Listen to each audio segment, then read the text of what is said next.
오늘의 주요 뉴스입니다. 청와대 특별감찰관 소속 일명 백원우 팀에 근무한 것으로 알려진 검찰 출신 수사관 한 명이 오늘 숨진 채 발견됐습니다.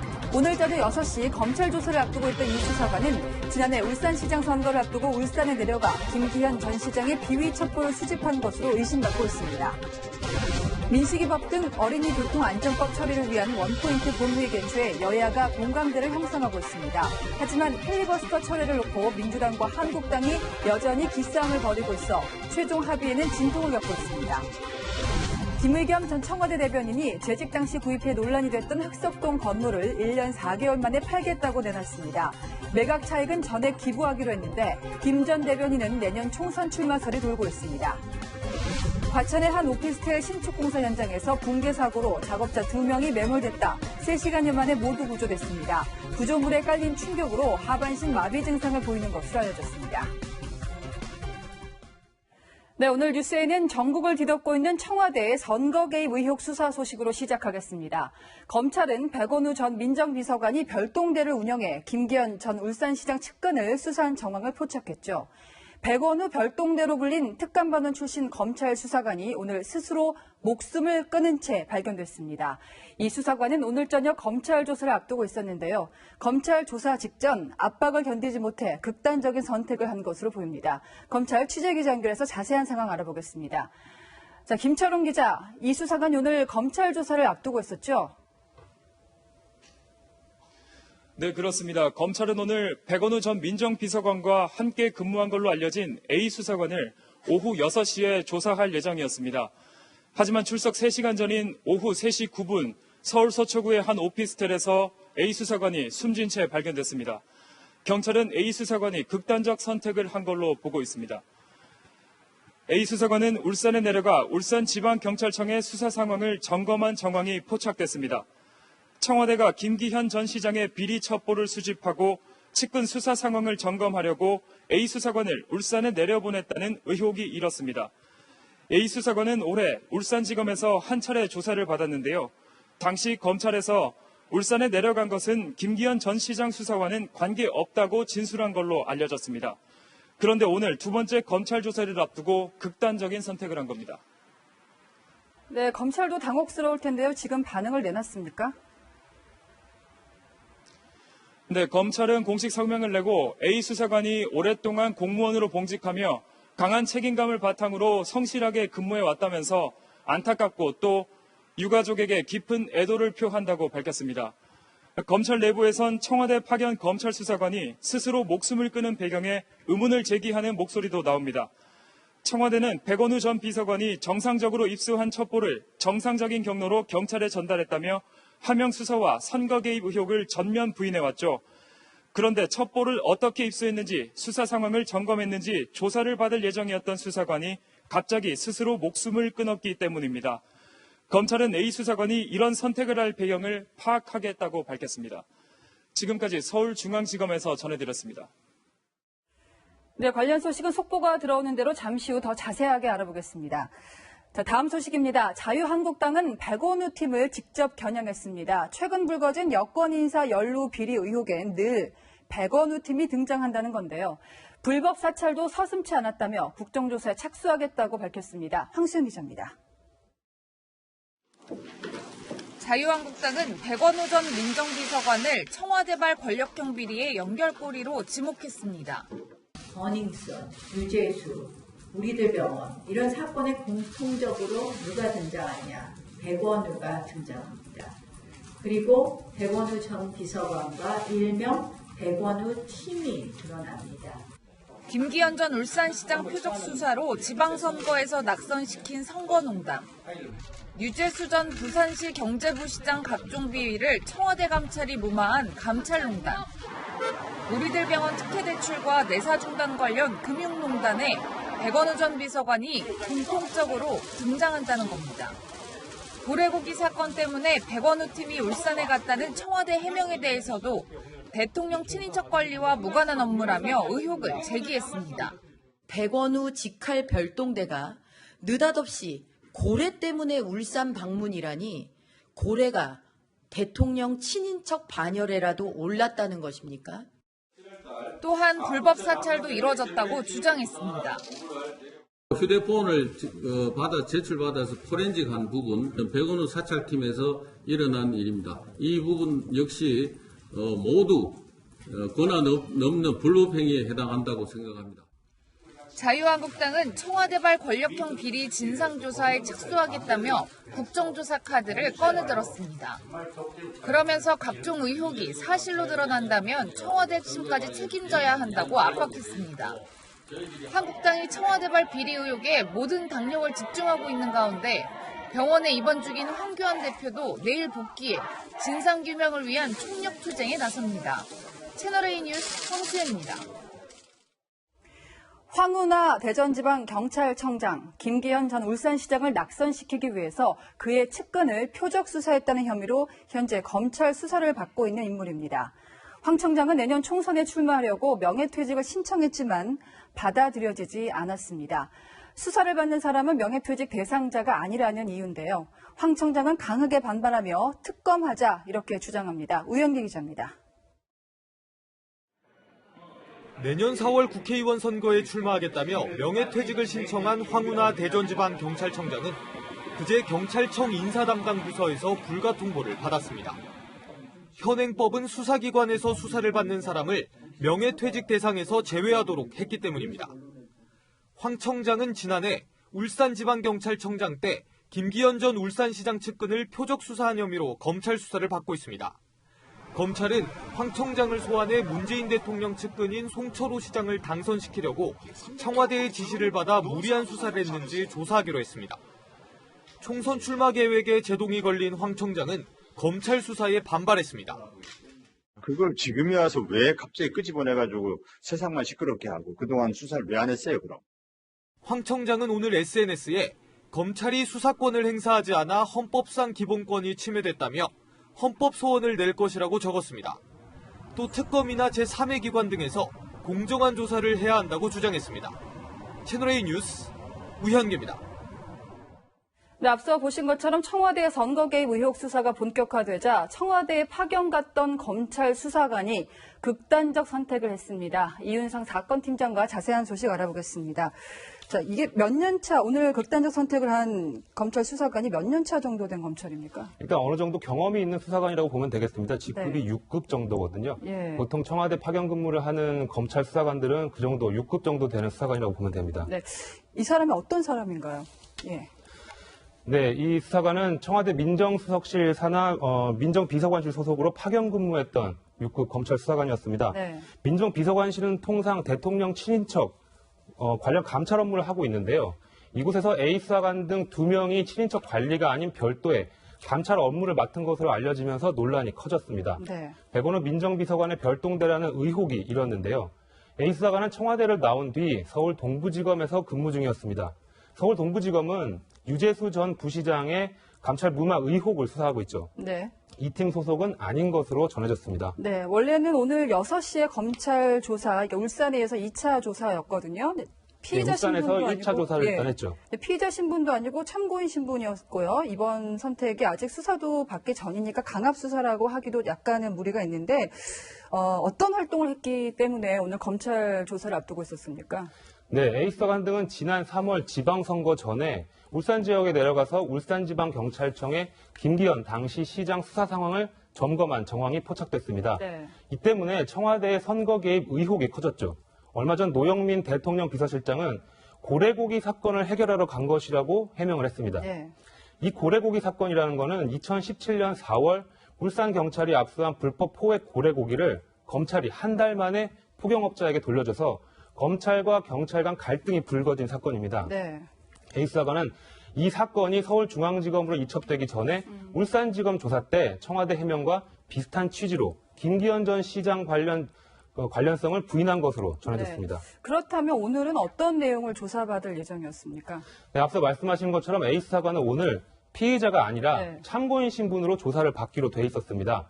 지금 이 수사의 핵심은 백원우 전 민정비서관이 이 첩보를 손에 어떻게 넣었느냐입니다. 네. 외부 투서를 있는 그대로 반부패 비서관실을 통해 경찰로 전달했다면 문제가 되지 않겠죠. 하지만 민정비서관실에서 첩보를 생성했거나 가공했다면 얘기가 달라지기 때문입니다. 네. 바꿔서 얘기하면은 어제 전달을 된 것으로 알려진 첩보 문건을 혹시 이 검찰 수사관이 관여해서 작성된 게 아닌가 이런 가능성도 제기해 볼 수 있는 부분인가요?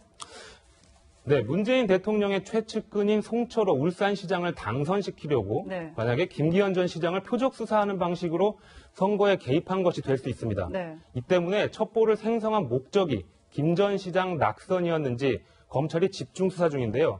A 수사관은 오늘 이 첩보가 처음으로 생성된 과정을 조사받을 예정이었습니다. 처음으로 어떻게 생성된 건지 저희가 보도를 보니까 첩보 문건 특징 가운데 하나가 전문가가 작성한 것 같다 이런 보도가 있었거든요. 바꿔서 얘기하면은 약간 관여를 했을 가능성도 배제할 수 없다 이렇게 볼 수 있는 것 같습니다. 혹시 그 유서가 발견이 됐습니까? 네, A 수사관은 오늘 오후 지인의 오피스텔에서 숨진 채 발견됐는데요. 네. 유서도 함께 발견이 됐습니다. 가족에게 미안하다는 취지의 글을 적은 짧은 메모였습니다. 검찰 수사와 관련한 내용은 없었던 것으로 전해졌습니다. A 수사관은 인근 병원에 안치된 상태입니다. 네. 검찰은 지금 사망 원인을 철저하게 규명하겠다 이렇게 밝히고 있었는데요. 어떤 입장입니까? 네, 말씀하신 대로 검찰은 A 수사관의 사망 경위에 대해 한 점 의문이 없도록 규명하겠다고 강조하고 있습니다. 네. A 수사관이 극단적 선택을 결심한 배경을 철저하게 조사하겠다는 건데요. 네. 검찰 조사를 앞두고 사건 관계자들과 접촉했는지 또 어떤 대화를 나눴는지 이로 인해서 압박을 느꼈는지 등을 조사하겠다는 의미로 풀이가 됩니다. 그럼 검찰의 수사 의지가 이번 사건으로 꺾이지는 않을 것으로 보십니까? 어떻습니까? 예. 네, 그렇습니다. 제기된 의문들이 워낙에 많고 네. 수사는 이제 시작이라고도 볼 수 있기 때문에 본격적으로 이 사건의 말하자면 몸통, 네. 또 배우가 누구인지 밝히는 것이 수사의 종착점이 될 것입니다. 네. 그렇기 때문에 검찰은 앞으로 관련 의혹을 해소하기 위해서 더 많은 수사력을 집중할 걸로 보입니다. 하지만 핵심 참고인이 지금 숨졌기 때문에 좀 시간이 더 걸린다든지 차질은 예상해 볼 수 있는 부분인데요. 혹시 이 전 특감반원 사망 관련과 관련해서 청와대가 입장을 낼 가능성 지금은 좀 빠르지만 어떻게 보십니까? 그래서 모르겠습니다. 지켜봐야겠지만 검찰 수사와 관련된 부분이고 개개의 어떤 조사와 관련된 부분이기 때문에 네. 직접적인 어떤 입장을 내기에는 좀 다소 시간이 걸리지 않을까 생각이 됩니다. 다만 이 오늘 숨진 채 발견된 수사관이 핵심적인 참고인 중에 한 명이라고 하더라도 네. 아직 조사를 받아야 될 그런 수사 대상자들이 많이 남아있기 때문에 네. 이 과정에서 수사가 어떻게 진행되고 규명이 될지 좀 더 지켜봐야 될 것 같습니다. 네, 지금까지 이윤상 사건팀장이었습니다. 자, 이번엔 국회 소식입니다. 모든 법안 처리가 꽁꽁 묶여있는 가운데 민식이법만큼은 먼저 처리하자는 원포인트 본회의가 논의되고 있습니다. 하지만 이조차도 쉬워 보이지 않습니다. 민주당은 한국당이 필리버스터를 할까봐, 또 한국당은 민주당이 선거법을 기습 처리할까봐 치열한 물밑 신경전을 벌이고 있습니다. 김철중 기자입니다. 더불어민주당은 정치 폭거라며 한국당을 빼고 다른 야당과 법안 처리를 하겠다고 밝혔습니다. 자유한국당의 행태는 여론을 살피고 한 명씩 인지를 석방하는 집단 인질범의 수법과 다를 바 없었습니다. 대대적인 법질극입니다. 하지만 국회 일정이 올스톱되자 바른미래당은 내일 원포인트 본회의를 열어 민식이법 등 민생법안만 처리하자고 제안했습니다. 민식이법 등 어린이 교통안전법, 유치원 3법, 원내대표 간 처리에 합의한 데이터 3법과 국회법의 민생개혁법안을 우선 처리합시다. 자유한국당 역시 유치원 3법 등 다른 법안을 제외한 민식이법만큼은 당장 처리할 수 있다는 입장입니다. 민식이법은 애당초부터 필리버스터의 대상이 아닙니다. 민식이법을 원포인트 국회를 열어서 하겠다는 것에 대해서는 저희도 못 받을 이유가 없다고 봅니다. 민주당은 긍정적으로 검토하겠다면서도 자유한국당이 먼저 필리버스터를 철회하라고 압박했습니다. 본회의 빗장이 풀리면 민주당은 한국당이 필리버스터를 할까봐, 한국당은 민주당이 선거법을 기습 처리할까봐 서로를 못 믿는 겁니다. 원포인트든 뭐든 간에 제일 핵심은 필리버스터를 처리해야 됩니다. 민주당은 당장 내일 본회의를 열기보다 2, 3일 동안 야당들과 더 논의해보겠다고 밝혔습니다. 채널A 뉴스 김철중입니다. 이제 모든 게 무너진 거죠. 정치권 갈등으로 민식이 법안 처리가 미뤄지면서 스쿨존 교통사고로 아들을 잃은 민식이 부모님은 이렇게 절망감을 표현했습니다. 채널A 취재진이 민식이 부모님을 직접 만났습니다. 김태형 기자입니다. 민식이법 제정운동을 벌였던 부모는 정치권의 끝없는 대치에 억장이 무너집니다. 그저 아이들 안전만 생각했는데 협상 카드로 전락시킨 정치권이 원망스러울 뿐입니다. 자라는 아이들을 미래를 위해서 이렇게 유가족들이 다들 열심히 하는데 저희 아이들의 이름이 거론이 됐고 그거를 선거법과 교환하는 카드로 썼다는 거를 이제 모든 게 무너진 거죠.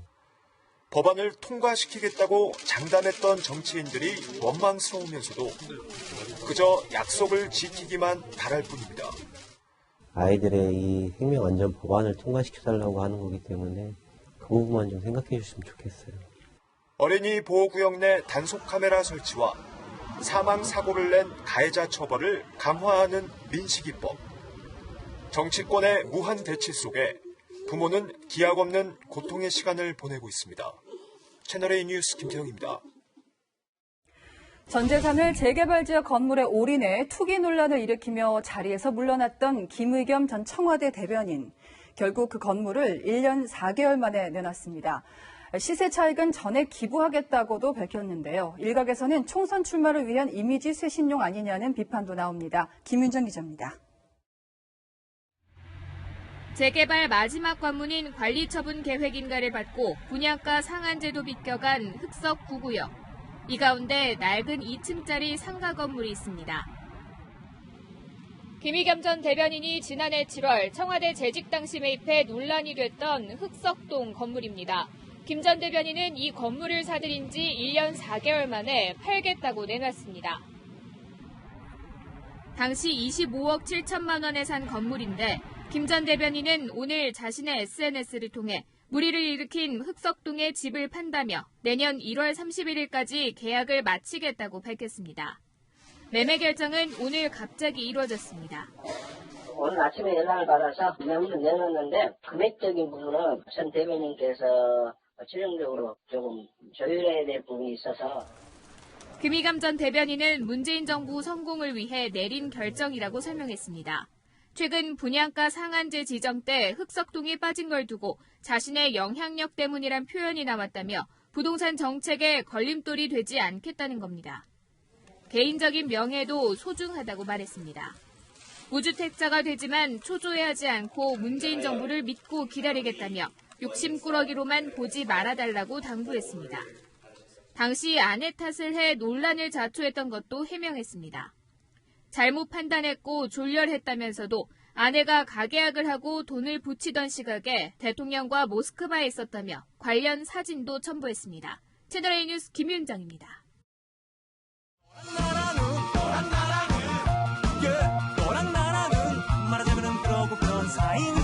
네, 11:11 시작합니다. 정치부 이동훈 기자 나왔습니다. 자, 첫 번째 주제 보시죠. 김의겸 집 팔았다. 네. 앞서 저희가 리포트에서 본 거대로라면은 문재인 정부 성공을 위해서 집을 판 건데 다른 이유들도 지금 예측이 나오고 있죠. 네, 정치권에서는 나 이제 준비됐으니 네. 내년 총선에서 전략 공천 해달라는 거 아니냐 이런 해석이 나오고 있습니다. 더불어민주당은 조만간 평가 하위 20% 의원에게 결과를 사전 통보할 예정인데요. 그 정치권에선 김의겸 전 대변인이 부동산 문제를 깔끔히 처리하고 하위 20% 자리 중 하나를 차지할 가능성이 있다고 보고 있습니다. 전희경 자유한국당 대변인은요. 네. 내년 4월에 그날을 대비해 회계 코스프레를 자처한 것이라면 진작에 그만두라고 비판했습니다. 뭐 진심은 김의겸 전 대변인은 알겠지만은 나온다면 고향인 군산으로 나올까요? 네, 그런 설이 있었죠. 네. 김의겸 대변인은 청와대 대변인을 그만둔 뒤에도 종종 군산을 찾았다고 합니다. 군산 현역 의원이 김관영 바른미래당 의원이죠. 김 의원 측은 김의겸 전 대변인이 군산에서 열심히 활동하지는 않았다. 이제 와서 조직을 꾸리고 경선을 통해 출마하기는 늦었다고 말했습니다. 네. 또 궁금한 부분이요. 김 전 대변인 총 재산이 14억 원으로 알려져 있는데 네. 25억 원짜리 상가 건물을 샀거든요. 그럼 11억 원 정도 대출이라는 건데 대충 따져봐도 이자가 굉장히 부담스러웠을 것 같아요. 네, 김의겸 전 대변인의 빚 11억 원을 분석해보면요. 네. 시중 은행 대출이 10억 원, 그리고 개인 채무가 1억 원입니다. 김 전 대변인은 개인 채무는 형제들과 처제에게 빌린 거라고 설명했는데요. 시중은행 이자가 월 371만 원이고 개인 채무는 정확한 금리는 알 수 없지만 4% 금리 20년 상환으로 계산하면 월 이자가 약 60만 원입니다. 한 달에 이자만 430만 원이 넘는 셈입니다. 근데 저희가 알기로는 김 전 대변인이 청와대를 그만두고 별다른 직업이 없었거든요. 아내도 퇴직을 했고 어떤 돈으로 이 이자를 갚고 있었을까요? 올해 3월에 그만뒀으니까 8개월치 이자를 냈어야 하거든요. 상가에서 받는 월세가 한 160에서 170만 원 정도 되고 교사 출신 아내의 연금 같은 거를 총 동원한 걸로 보입니다. 네, 또 지금 시세 차익은 기부한다고 했거든요. 그 금액은 어느 정도로 예상해 볼 수 있을까요? 부동산 업계에서는 김의겸 전 대변인 상가의 시세를 32에서 33억 원으로 보고 있습니다. 그런데요, 살 사람이 마땅치 않을 거라고 합니다. 김의겸이 살 때는 매매가 잘 되지만 지금은 이제 이미 이제 언론사에서 매매를 하고 막 그러니까 그게 투기꾼들이 딱 다른 하나 안 붙죠. 25억 원에 사서 33억 원에 판 걸로 계산을 해보면 세금으로 약 2억 2천만 원을 내야 합니다. 양도세와 주민세. 네, 상가가 올해 안에 팔린다면 시세 차익은 약 5억 8천만 원 정도로 추정됩니다. 워낙 주목받는 물건이라서 누가 사겠다고 선뜻 나설까 싶기도 합니다. 또 어디에 기부할지도 지켜봐야 될 것 같습니다. 자, 다음 주제 살펴보겠습니다. 자, 곤란해진 진문 6인방. 친문은 알겠고 더 강한 게 진문인가요? 네, 친문보다 더 센 진문입니다. 지난 총선 때 진박 기억하시죠? 그렇죠. 이번엔 진문인데요. 이호철, 김경수, 윤건영, 백원우, 천경득, 송철호 이렇게 6명입니다. 자, 이호철 전 수석 같은 경우는 전해철 의원, 양정철 민주연구원장과 함께 삼철이라고 부르지 않았나요? 네, 이호철 전 수석은 유재수를 부산시 경제부시장에 앉힌 배우라는 의혹을 받고 있는데요. 이 전 수석이 얼마 전에 중국으로 갔다는 주장도 나왔습니다. 25일날 중국 출국했다고 이제 하던데 사정이 여러 가지 복잡하고 이래서 간다고 하면서 갔다고 하니까 지금 최근에 복잡해질 만한 사안은 유재수가 제일 유력하지 않겠느냐. 네, 김경수 경남지사는 드루킹 댓글 조작 사건에 관여한 혐의로 재판을 받고 있고 윤건영 국정기획상황실장도 유재수 사건에 연루됐다 이런 의혹을 받고 있죠. 네, 김도읍 한국당 의원은 윤건영 실장이 유재수 전 부시장과 텔레그램을 주고받으면서 금융위 인사에 개입했다고 주장했습니다. 텔레그램을 통해서 수시로 금융위 인사, 그 외 인사에 개입한 내용이 포렌식을 통해서 확인되었습니다. 이런 사건 나올 때마다 왜들 다 텔레그램을 쓰는지 모르겠네요. 자, 백원우 전 민정비서관은 지금 최근 불거진 의혹의 중심에 서 있어요. 네, 유재수 감찰 무마 의혹, 그다음 울산시장 하명 수사 의혹, 우리들병원 사건에 모두 이름이 거론되고 있습니다. 백원우 전 비서관은 친노 성골 금강팀 출신인데요. 안희정 전 충남지사와 특히 가까웠습니다. 지난 대선 경선 때는 안희정이 아닌 문재인 캠프에 들어가 문의 남자가 됐습니다. 비서관으로 청와대에 들어갔지만 조국 당시 수석보다 실세라는 말도 들었습니다. 자, 천경득 청와대 행정관, 사실 저희가 영상을 찾기가 어려울 정도로 잘 알려지지 않았던 인물이에요. 기자들과도 거의 접촉을 하지 않는데요. 변호사 출신인 천경득은 청와대 총무인사팀 선임 행정관입니다. 인사를 쥐고 있는 핵심 중 핵심인데요. 2012년과 2017년 두 차례나 문재인 캠프에서 선거 자금을 관리했습니다. 유재수 전 부시장에 대한 감찰 중단을 요청한 것으로 알려져 조만간 검찰에 소환될 것으로 보입니다. 마지막 인물입니다. 송철호 울산시장. 문 대통령과 아주 오랜 인연이더라고요. 문 대통령과는 호영호재하는 사이로 알려져 있습니다. 그래서 지금 청와대가 울산시장 선거에 무리하게 개입한 것 아니냐는 의혹을 받고 있는 건데요. 문 대통령은 지난 2014년 송철호 시장이 국회의원 보궐선거에 나왔을 때 이렇게 말했습니다. 송 후보님과는 지금 30년 됐는데요. 6번 그렇게 이제 당선하면서 정말로 그 바보 노무현보다 더 바보 송철호 그 길을 좀 걸어오고 계시는 거죠. 자, 진문 6인방까지 짚어봤습니다. 열왕야랑이었습니다. 자, 다음 뉴스입니다. 오피스텔 공사 현장에서 철거 중인 건물 천장이 무너져 근로자 2명이 매몰됐다가 3시간 만에 구조된 아찔한 사고가 있었습니다. 주말 사건 사고 신선미 기자가 종합합니다. 119 구조대원들이 모포를 덮은 남성을 들것으로 옮깁니다. 오피스텔 신축 공사 현장에서 근로자 2명이 매몰되는 사고가 난 건 오전 9시 40분쯤입니다. 기존 건물을 철거하던 중 천장이 무너지면서 잔해에 깔린 겁니다. 소방당국이 중장비를 동원해 구조 작업을 벌였고 사고 발생 3시간 만에 모두 구조해 병원으로 옮겼습니다. 이들은 생명에는 지장이 없지만 하반신 마비 증상을 보이는 것으로 알려졌습니다. 하반신에 큰 증상이 있을 것으로 사료됩니다. 콘크리트 구조물에 하반신이 눌려서 현재 병원에서 검진 중에 있습니다. 경찰은 공사 현장 관계자들을 상대로 사고 경위를 조사하는 한편 안전수칙이 제대로 지켜졌는지 확인하고 있습니다. 차량들이 시뻘건 불길과 검은 연기에 휩싸였습니다. 새벽 3시 반쯤 전남 화순군의 도로건설 차량 차고지에서 불이 났습니다. 모두가 퇴근한 뒤여서 인명피해는 없었지만 차량 10대가 타 소방서 추산 9억 3천만 원의 재산 피해가 났습니다. 특수차량 7대하고요. 일반 트럭 3대하고 해가지고요. 10대입니다. 원인이나 이런 건 재조사해야 됩니다. 바다 한가운데 낚싯배가 기울어져 있습니다. 구명환에 의지한 사람들이 바다로 뛰어듭니다. 오전 9시 45분쯤 경남 거제시 부겨도 앞 바다에서 8.55톤 낚싯배가 좌초됐습니다. 당시 배에는 11명이 타고 있었는데 구조 요청을 받고 달려온 인근 낚싯배에 의해 모두 구조됐습니다. 해경은 배가 암초에 부딪힌 것으로 보고 정확한 사고 원인을 조사하고 있습니다. 채널A 뉴스 신선미입니다. 네, 청와대가 김기현 전 울산시장 표적 수사를 지시했다는 의혹.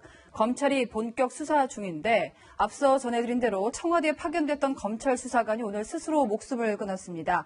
백원우 전 민정비서관의 별동대로 불린 특감반원 출신이었습니다. 다시 한번 검찰 취재기자 연결하겠습니다. 김철웅 기자, 수사관이 오늘 극단적 선택을 하기 직전에 검찰 조사를 앞두고 있지 않았습니까? 네, 그렇습니다. 검찰은 오늘 백원우 전 민정비서관과 함께 근무한 걸로 알려진 A 수사관을 오후 6시에 조사할 예정이었습니다. 하지만 출석 3시간 전인 오후 3시 9분 서울 서초구의 지인의 오피스텔에서 A 수사관이 숨진 채 발견됐습니다. 경찰은 A 수사관이 극단적 선택을 한 걸로 보고 있습니다. A 수사관은 울산에 내려가 울산지방경찰청의 수사 상황을 점검한 정황이 포착됐습니다.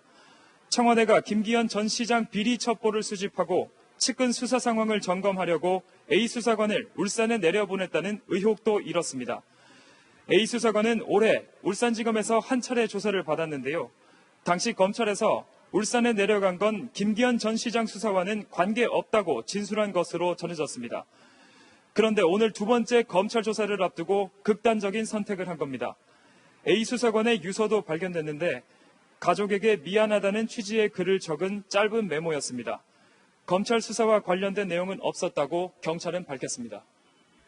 네, 1차 조사는 이미 했고 2차 조사를 앞두고 이런 선택을 했다는 것은 굉장히 압박감을 느꼈다라고 풀이해 볼 수 있는데 검찰이 지금 A 수사관이 왜 사망을 했는지 사망 배경을 철저하게 조사하겠다고 밝혔죠?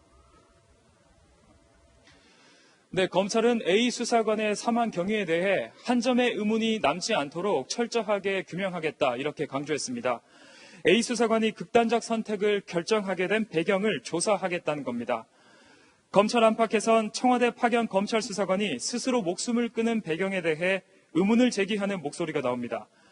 청와대는 백원우 전 민정비서관이 정상적으로 입수한 첩보를 정상적인 경로로 경찰에 전달했다며 하명 수사와 선거 개입 의혹을 전면 부인해왔죠. 그런데 첩보를 어떻게 입수했는지 수사 상황을 점검했는지 조사를 받을 예정이었던 수사관이 갑자기 스스로 목숨을 끊었기 때문입니다. 검찰은 A 수사관이 조사를 앞두고 사건 관계자들과 접촉했는지 어떤 대화를 나눴는지 압박을 느꼈는지 등을 조사할 것으로 보입니다. 지금까지 서울중앙지검에서 전해드렸습니다. 네, 성폭행을 시도하던 외국인 남성을 가수 에이톤이 업어치기로 제압한 사건, 어제 큰 화제가 됐는데요. 네. 오늘 백브리핑에서 짚어보겠습니다. 자, 사공성근 기자, 저는 이게 처음에 한밤중이겠거니 했더니 아침이더라고요. 네, 맞습니다. 최초 목격자이자 범인을 제압했던 A톤의 설명 들어보시죠. 비명소리 같은 걸 들어서 창문을 열어서 확인을 해보니까 여자분이 이렇게 뭔가 남자한테 이렇게 당하고 있는 듯한 모습이었어요. 여자분이 엄청 소리를 막 지르고 있었어요. 네.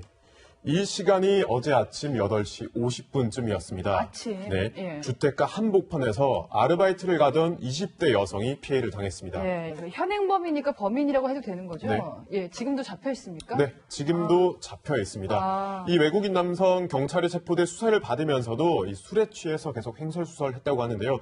저희가 확보한 이 CCTV 영상에서도 비틀비틀거리는 모습을 볼 수 있습니다. 예. 그분을 딱 맞닥뜨렸을 때 그분이라고 하긴 일단 좀 눈이 그렇고요. 풀려 있었고 예. 술 냄새가 좀 많이 났고요. 그리고 이제 욕을 계속하고 영어로 욕을 했고요. 아. 이 남성 범행 장소에서 400m 정도 떨어진 홍대 근처에서 술을 마셨습니다. 그제 밤부터 범행 직전까지 인근 클럽 3군데를 오가며 밤새 술을 마신 겁니다. 네. 이 경찰서에서는 범행을 저지른 적 없다 풀어달라며 경찰이 CCTV 등 증거를 제시해봐라 이렇게 뻔뻔하게 주장을 했다고 합니다. 네. 이 외국인 남성이 서울에서 영어 강사 일하고 있다고 들었어요. 또 미국인이고요. 네, 맞습니다. 처벌은 그럼 어떻게 되는 건가요? 경찰은 우선 이 남성을 성폭행 미수 혐의로 구속영장을 신청했습니다. 네. 미국 국적이기 때문에 이 남성은 취업 비자를 발급받아서 국내에서 강사 생활을 하고 있었는데요. 제 기사 댓글에 당장 추방해라 이런 의견이 있었습니다. 네. 지금 당장 추방할 수는 없지만 결론적으로는 추방이 될 것으로 보입니다. 예. 단 수사를 먼저 해서 처벌을 해야겠죠. 네. 그 다음에 추방까지 하는 겁니다. 이 외국인이 성폭행 같은 강력 범죄를 저지르면 재판이 끝나 죄값을 다 치르고 그 다음 순서로 강제 퇴거, 즉 추방이 됩니다. 성범죄 같은 유죄 판결을 받으면 거의 영구적으로 입국 자체도 금지되게 됩니다. 네. 또 이번 사건이 그 A톤의 업어치기 덕분이다 이렇게 화제가 됐었는데 어떻게 현장에 있었던 건가요? 사실 A톤의 작업실이자 집이 그 현장 바로 앞에 있었습니다. A톤은 여성의 비명 소리를 듣고 보시는 것처럼 슬리퍼 차림, 맨발의 슬리퍼로 뛰쳐나갔던 거죠. 외국인 남성이 도망가지 못하게 이후에 계속 두 손으로 붙잡고 있었고요. 저희가 확보한 CCTV에는 나오지 않지만 남성이 골목 끝으로 뛰어가자 뒤따라가서 업어치기로 제압까지 했던 겁니다. 여성분이 굉장히 충격을 받았을 것 같습니다. A톤이 유명한 작곡가죠? 네, A톤 원래 작곡가 임지연, 자기 본명으로 활동을 해왔었는데요. 네. 지금 이 흘러나오는 노래, 임지연 씨가 작곡했던 길구봉부의 이별이란 노래입니다. 이 곡은 발매 후에 무려 1억 회나 재생됐고요. 또 가수 백지영 씨의 노래를 직접 작곡하기도 했습니다. 네. 자, 요즘 모르는 사람이 어려움에 처하면 모른 척하는 경우가 많은데요. A톤을 포함해서 현장에 계셨던 주민들이 잘 대처했던 것 같고요. 또 피해 여성도 하루빨리 회복을 하셨으면 좋겠습니다. 사공성강 기자였습니다. 뉴스의 조수빈입니다. 무너지기 일보 직전인 판자촌, 한시라도 재건축이 시급하지만 여러 이유로 방치돼 왔던 곳이 있습니다. 인천 석정마을인데요. 일명 미니 재건축, 가로주택 정비사업으로 번듯한 아파트촌으로 변신할 예정입니다. 안건우 기자가 다녀왔습니다.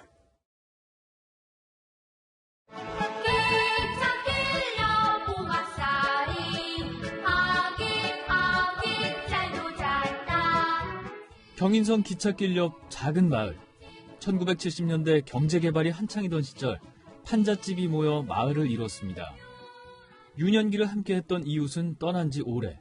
50년 살았는데 지금 남아있는 집은 한 4집, 5집이요. 한때 인천의 명동으로 불렸지만 시장이 사라지자 사람들이 떠난 자리엔 무성한 수풀과 쓰레기만 남았습니다. 한때는 여기가 그래도 청과시장이 있었고 그것도 숭이동 인천의 중심지였어요. 빈집 앞입니다. 빨간 글씨로 출입 금지 철거라고 써 있고요. 이렇게 대문 앞에는 예전에 살던 주민 명패만 남아 있습니다. 곳곳이 무너져 내릴 정도로 위험하지만 축구장 1개 정도밖에 안 되는 면적 탓에 재건축은 15년째 꽉 막혀 있었던 상황. 한국토지주택공사 LH가 노후 불량 건축물 밀집구역에서 소규모로 주거 환경을 개선하는 미니 재건축, 가로주택 정비 사업을 추진하면서 물꼬를 텄습니다. 미분양 주택을 매입해 공공주택으로 활용하겠다고 보증해 민간 건설사의 참여를 이끌어냈습니다. 2년 뒤 석정마을은 청년과 저소득층을 위한 임대주택 108가구를 포함해 293가구 규모의 아파트로 다시 태어납니다. 불확실성을 없앨 수 있을 뿐만 아니라 우리가 선투자하기 때문에 비용이 절감되고 그래서 전체적으로 사업을 신속하게 그리고 저렴하게 추진할 수 있는 효과가 있다 이렇게 볼 수가 있습니다. LH는 서울 면목동을 포함해 전국 15곳의 미니 재건축을 추진하고 있습니다. 석정마을을 시작으로 버려진 집들의 미니 재건축도 한층 탄력을 받게 됐습니다. 채널A 뉴스 안건우입니다.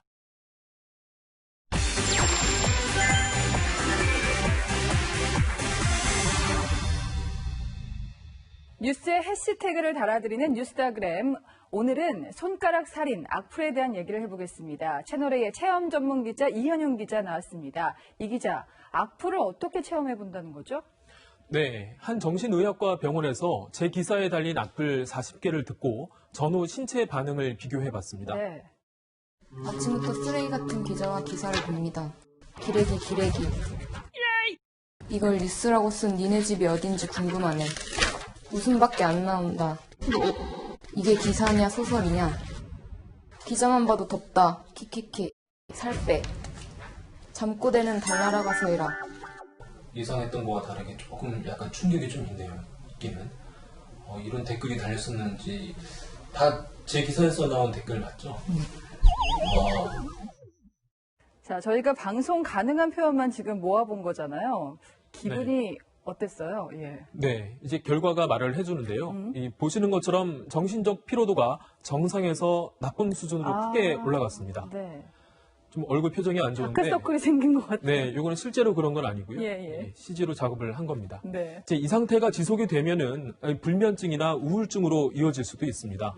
스트레스 지수와 심장 박동수, 심장이 빨리 뛰면서 심장 박동수도 조금 올라간 모습입니다. 네. 이 수치로 보여지는 것 외에도 자존감과 자신감이 떨어지는 걸 느꼈는데요. 오늘 출연 기사에도 또 악플이 달리는 건 아닐까 겁이 날 정도입니다. 네, 사실 저도 악플을 달려봤어요. 잠도 안 오고 굉장히 힘들거든요. 연예인들은 오죽할까 싶은데요. 그렇습니다. 이 전문가들은 실제로 마음에 멍이 든다고 표현을 했습니다. 공이 눈에 맞을 때 피멍이 들잖아요. 파랗게. 근데 마찬가지로 악플도 마음에 이렇게 방망이로 때린 정도의 어떤 효과가 있을 수가 있어요. 네, 별뜻 없이 가볍게 던진 말이 살인 도구가 될 수 있다는 점 다시 한번 깨닫게 됩니다. 지금까지 뉴스타그램이었습니다.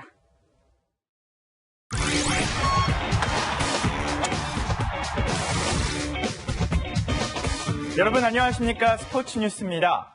2013년 12월 1일 프로축구 울산은 포항에 비기기만 해도 우승이었지만 패하며 눈물을 흘렸습니다. 절치부심 6년이 흘렀는데요. 2019년 12월 1일 오늘 거짓말처럼 똑같은 일이 일어났습니다. 염정원 기자입니다. K리그 최종전 1위 울산은 비기기만 해도 우승이고 2위 전북은 반드시 이겨야 하는 상황. 전반 39분 울산의 첫 위기가 찾아왔습니다. 1대1에서 포항이 골망을 흔들었습니다. 공교롭게도 거의 비슷한 시각 전북도 강원을 상대로 골을 넣으면서 이 상태라면 2위 전북의 역전 우승. 하지만 포항의 골이 비디오 판독 끝에 노골로 선언되며 울산은 겨우 한숨을 돌렸습니다. 운명의 여신이 6년 전과 달리 이번엔 울산에 손짓하던 순간 물론 그때뿐이었습니다. 후반 들어 울산은 잇따라 골을 내줬는데 특히 44분 골키퍼 김승규가 어이없는 스로인 실수를 해 추가 실점을 헌납했습니다. 보고도 믿기지 않는 장면. 애써 태어나려 했지만 울산 김도훈 감독도 씁쓸함을 감출 순 없었습니다. 결국 울산은 또 포항에 일격을 당했고 덕분에 전북은 기적의 역전 우승을 일궜습니다. 통산 7번째 감격입니다. 이동국도 이 드라마 같은 반전이 놀라울 뿐입니다. 우리 선수들 너무나 올 한 해 고생 많았고요. 마지막까지 긴장을 늦추지 않고 응원해주신 모든 전북을 사랑하는 팬들께 감사드린다는 얘기를 하고 싶고. 전북은 울산과 승점은 같았지만 다득점에 앞서 K리그 최후의 순간 기적의 승자가 됐습니다. 채널A 뉴스 염정원입니다. 현재 서울은 약한 비가 이어지고 있습니다. 비가 그치면 북서쪽에서 찬 공기가 들어와 추워지겠습니다. 내일 서울의 아침 기온은 영하 2도로 오늘보다 6도가량이나 뚝 떨어지겠고 모레는 더 추워집니다. 낮 기온도 크게 오르지 않고 찬바람이 불어서 체감 온도는 더 낮겠습니다. 옷차림 든든히 해주셔야겠습니다. 그 밖의 지역은 철원이 영하 5도, 세종 영하 1도로 출발하겠고요. 낮 기온도 대전과 전주가 6도로 대부분 5도 안팎에 머물겠습니다. 수도권과 강원도는 오늘 밤까지 5mm 안팎의 비가 조금 더 오겠고 기온이 낮은 강원 산지는 내일 새벽까지 1에서 5cm의 눈이 더 오겠습니다. 대기가 정체되면서 일부 중서부 지역의 초미세먼지 농도가 높은 상태인데요. 내일 오전까지도 나쁨 단계가 예상됩니다. 비가 시간당 5mm 이상 내려야 세정 효과가 나타나는데 초미세먼지를 씻어줄 만큼 비의 양이 많지 않기 때문입니다. 오늘 화요일에도 전국 곳곳에 눈이나 비가 오겠고 기온은 계속해서 내려가겠습니다. 날씨였습니다.